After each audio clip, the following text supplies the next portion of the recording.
When it comes to removing masking fluid, you either love it or hate it if you've used this medium before.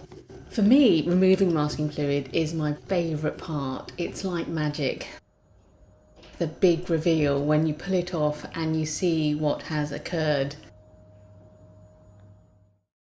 In this lesson, I'm going to go over several methods and tips for fluid removal once it's dry. Each method has its advantages and disadvantages.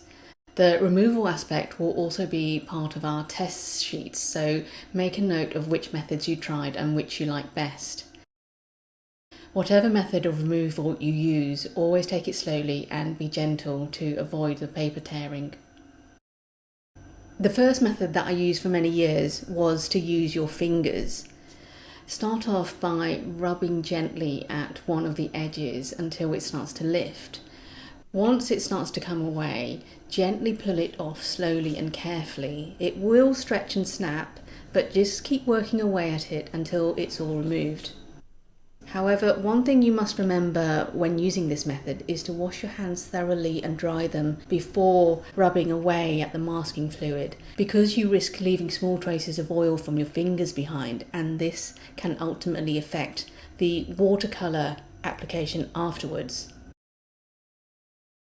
The most popular method that you've probably seen for removal of dried masking fluid is an eraser. I'd recommend one that's neutral in colour rather than red or blue, as you may have to deal with it leaving residue on your paper, which isn't what you want.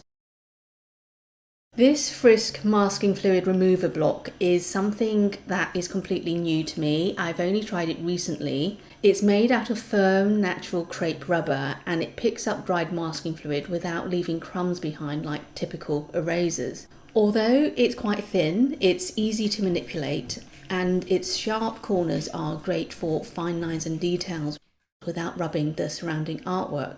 I have found I really love using this, and it also prevents you from pulling too hard and tearing at your paper. If it's quite a large area, make gentle circular movements rather than trying anything too vigorous.